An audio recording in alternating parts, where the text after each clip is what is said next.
Welcome to this week's edition of Sun News at Noon. I'm Stockton Myers. And I'm Reagan Morse. Thanks for tuning in. On February 22nd, the Truth in Tuition meeting revealed the proposed tuition increase for Dixie State University. The presented range is 2 to 5%, meaning an increase of $51 to $127 for Utah residents and $162 to $405 for non-residents. The money from this increase is allocated for faculty compensation, rank advancements, Division I athletics, and curriculum partnerships. The Board of Trustees will review the increase on March 11th, and then it will be passed on to the Utah Board of Higher Education on March 24th. It's time to exercise your right to vote. The primary election for Student Body President 2022 will start this Wednesday at 8 a.m. and go through Thursday until 3 p.m. In the running, we have Devin Dink Rice, Kate Sanders, Jose Terrell Martinez, Gus Brown Sugar, Holly Hurtado, and Amelia Slamaketran. All candidates will campaign on campus starting Monday until the end of voting. Be sure to vote for who you want as your first student body president of Utah Tech University. DSU's College of the Arts is putting on a play where the cast rotates roles every night. Written by two-time Pulitzer Prize finalist Brandon Jacobs Jenkins and directed by assistant professor of the theater Matt Koenig, the show is called Everybody, a modern retelling of the 15th century morality play Every Man. The plot follows everybody who is about to be claimed by death and have to give presentations of their life to God. One of the biggest twists of the play is that 6 of the roles for the show are decided through a lottery, meaning the show has about 120 different combinations. The show starts running tonight and will continue until the 5th of March. The show starts at 7:30 in the Eccles Main Stage Theater, and admission is free. As February comes to an end, DSU has just one more event to celebrate Black History Month. The Night of Excellence Gala is tonight at 7 p.m. in the Gardner Ballroom. DSU's Black Student Union and Multicultural and Inclusion Center will recognize Black excellence among DSU students. The event encourages formal wear. There will be a cap-off at 50 attendees. College is the place to learn and grow, and although there are many great moments, there are also some difficulties you should be aware of. Here is what students say is the hardest part of college. I feel like the hardest thing about college, for me at least, is time management. And what I've had to do is literally schedule out my day by the hour so that I don't forget to do something. But other than that, college is fairly fun and easy. Balancing out school and work, having to work part-time job and do school at the same time, finding money for that, and studying as well. I'd say just balancing your personal life with school life. I feel like it can be hard to keep up on homework and everything and then still have like a social life. I think trying to get most of your schoolwork done during the day is what I found the most beneficial, like in between classes and stuff, that kind of helps. And then you have the rest of the day to kind of chill, and then if you need to do homework, then you can fit some in. Probably like the balance of everything. Like any one thing in college is pretty easy, but probably just trying to balance like social life and your homework and like your finances, whatever way. The hardest part is probably finding your group, and I think the best way to overcome that is just putting yourself out there, talking to whoever you can, make friends. Just you gotta put yourself out there. I definitely have the hardest time dedicating a certain amount of my day to actually getting stuff done. Yeah, balance is a real struggle with a lot of people, as all those students mentioned, but can we talk about sleep? I never get any sleep in college. I actually got pretty good sleep last night because I actually had that time set aside for studying and homework and such. Oh, so you balance your time, you get sleep. Exactly, it's the reward. Today is Student Press Freedom Day, a day where we celebrate and praise student journalism. This year's theme is Unmute Yourself. This means telling an important story about your community, free from unjust censorship as well as self-censorship. Being able to be a voice for a community is a tremendous honor, and we are thrilled to continue doing what we love at Sun News. After the break, I'll be joined by members of the Sun News staff to discuss Student Press Freedom Day. Hey there, Trailblazers. I hope you're enjoying these fine tunes on this afternoon. We're at the top of our hour and we have more music on the way, so stay tuned. If the character is moving too fast for their stride,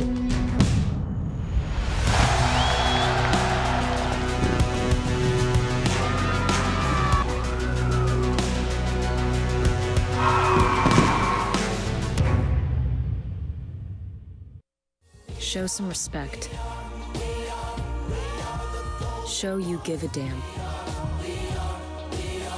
Show the world how it's done. Show them that when your community needed you the most, you showed up.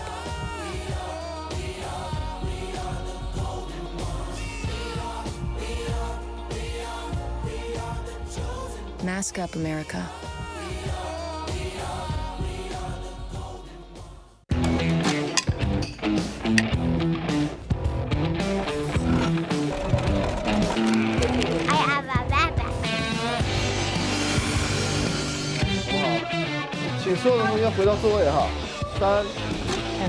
Get our print career. And there's the bottom. Does this one have more water? Can you tell me why? Yeah! Sam, Elmo! Oh, hey, Julia. Are you ready to play band with us? I'm gonna play my clarinet. And Elmo's gonna play his drum. Drum loud. Oh, well, you know what to do, Julia. Julia knows. With Julia's autism, loud sounds can be too much. But she still loves to make music. Play band. Early screening for autism can make a lifetime of difference. Find out more at screenforautism.org. As Stockton said earlier, today is National Student Press Freedom Day. To celebrate and raise awareness, I have asked some of the Sun News staff to share their thoughts on student press. First, I want to let each of you introduce yourselves. I'm Frankie Medina, and I am an English major here at Dixie State, and I'm a multimedia reporter for Dixie Sun. My name is Madison. I'm the news editor for Dixie Sun, and I am a sophomore media studies major. Great, thank you. So I'm just going to start off by asking some questions. Frankie, what does journalism mean to you? Journalism to me means a voice that a student can portray as a positive one. Journalism to me means that it just brings light to topics for students and student life on campus. For sure, yeah. Journalism to me means providing readers with information that is valuable to them and it's timely and they're going to use it. Right, so telling a story that readers need to hear because it's important to them and it's necessary. In your opinion, why is student press freedom important? Student press freedom is important because it is important for students to know what's happening around them on and off campus. It is important to bring light to subjects that may necessarily be negative but be true. It's important to me because it gives student journalists real-world experience before they're even able to go out into the real world, so I think that's really important. For sure, I agree. And last question, what are the controversies associated with student press? I feel like there's a stigma, a negative stigma upon journalists in general. So especially when college students are trying to interview people, their sources, trying to write a story, it's even harder because they don't take journalists seriously in the real world, so why would they take students seriously? Especially students and being in college and not having that like real job title, it's hard to be taken seriously here for sure. Going with the same thing, yeah, they don't really take us seriously, and I think sometimes if we write controversial stories, they might not like what we write, and that makes them want not to talk to us anymore, so I think, yeah. Yeah, for sure. Anything else you guys would like to add? I feel like for sources, if we reach out to you, don't be as hard on us. We're not trying to be complicated. We're just trying to spread awareness and spread facts to students. Yeah, telling a story, for sure. Thank you so much, ladies, for sitting down with me. After the break, we'll hear from Max about sports.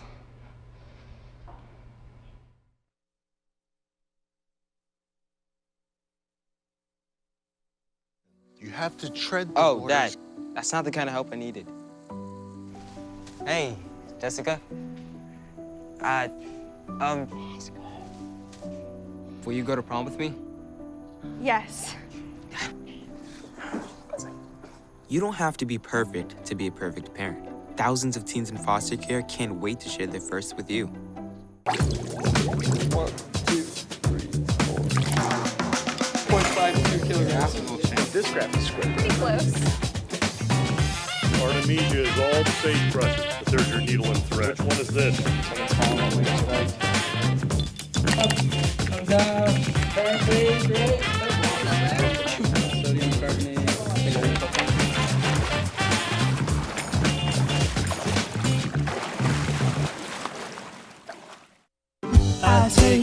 road less traveled. Run free, unwind, unravel someplace outside with lots to do. Green trees, red rocks, and don't forget that blue sky. The sunshine shining, sunshine pouring on me. Think I might just stay a while. Say hooray all day because the sun is gonna shine on me. Sun is gonna shine on me.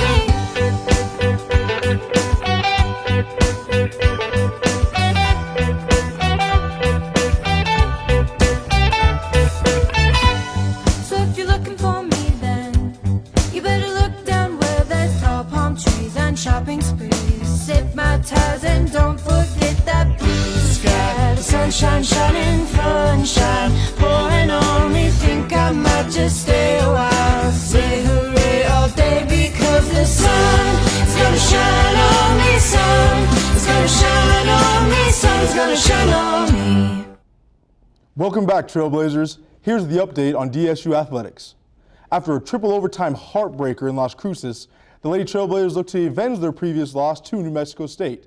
The ladies were able to churn out another good one in the Burns Arena last Thursday. The Lady Trailblazers started off really hot and really well in this game as they just kept on hitting shots and ended up with a 16-point lead at some point in the third quarter.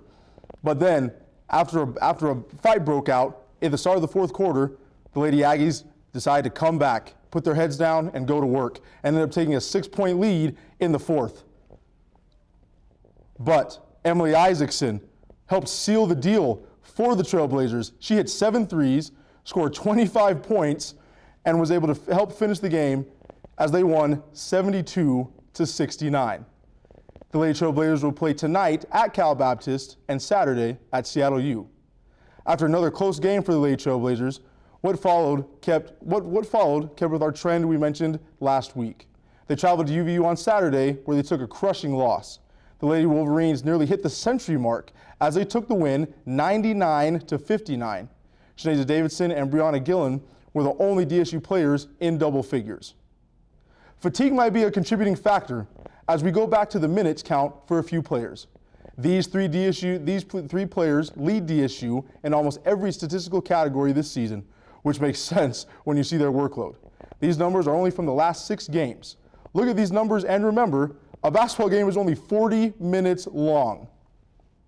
Men's basketball had a rematch with New Mexico State last Thursday, this time in Las Cruces. Last time out, the Trailblazers suffered a single-digit loss to the WAC's top team. This week was a battle as both teams had to grind it out to the end.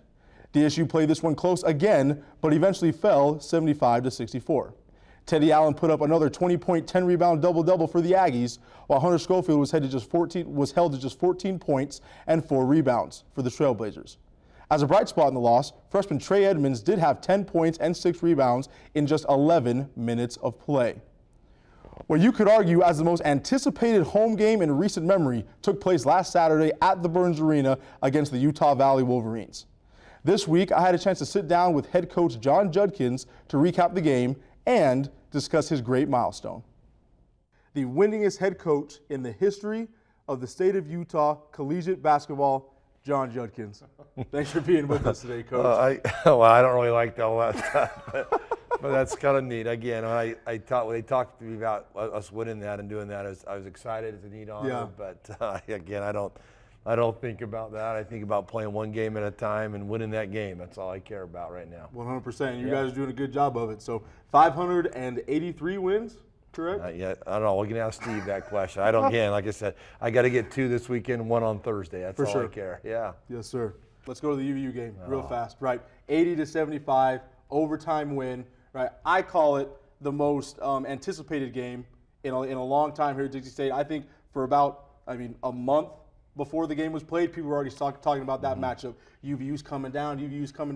I think part of that was, Fardaws Amack, right? Like just talking about him. The guy's a 20-20 machine. He had 20 points and 21 rebounds like clockwork, and he's been doing that against everybody all season long. But you guys were able to foul him out, get a win in overtime.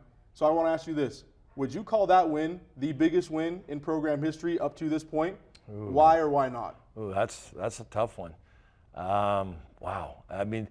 The only reason why I probably would not call it that, the toughest one, is just because it was at our home site. You know what I mean? I think winning on the road like that, like our Cal Baptist win was, I mean, we're down 8 with 1:33 to go. And to win that one was pretty big this year. But Utah Valley is always a big rival of ours. You saw that against Utah Valley, that dunk he had, you know, at 5'10", 5'11", and a dunk on those guys was pretty. You're right, people had that circled on their calendar for a long time. And we looked at it, if AMAC, when he scores his points and the other guys don't, a lot of times they lose. So it was a fun game, one I'll never forget. Now we got 4 more to go, 2 this week at home, and that's what we got to do the same thing. Men's basketball will play their last 2 home games of the season this week, tonight against Cal Baptist at 7, and on Saturday against Seattle University here at home. Baseball season has officially arrived for the Trailblazers. They travel to the Valley of the Sun this weekend to take on Arizona State in a 3-game series. They lost a low-scoring 1-3 battle in the first game, dropped the third game in an 8-17 slugfest, but were able to capture the second game 7-6 with the help of an extra inning. Right fielder Tyson Fisher scored the winning run at the top of the 10th inning. The Sun Devils took outs on their only 3 at-bats at the bottom of the 10th to seal the deal. Coming up for DSU, their original home opener was canceled Tuesday due to rain, but they had a 4-game series with North Dakota State at Bruce Hurst Field in St. George this weekend. This will include a doubleheader Saturday afternoon. You guys, let's just jump back to that UVU game on Saturday. I don't know if you guys were there or not, but there was over 4,200 people in the arena. It was rocking, it was loud, get an overtime win. What a great basketball season we're having so far. It was so exciting. You know how crazy people get with the in-state rivalries, and just like you and Coach talked about, everyone was anticipating that game, and our Trailblazers showed up for it. So it was incredible. I'm so glad to see that smile on Coach Judkins' face. He just deserves every minute of it, you know. I'm glad he's proud of his team, and we certainly are. Yes, and again, congratulations, Coach Judkins, on the milestone. What a great addition, and what a great person you are to be in this program and to lead it forward. So, and that's it for this week's edition of Sun News at Noon. We will see you here next week, same time, same place. Have a great week, Trailblazers.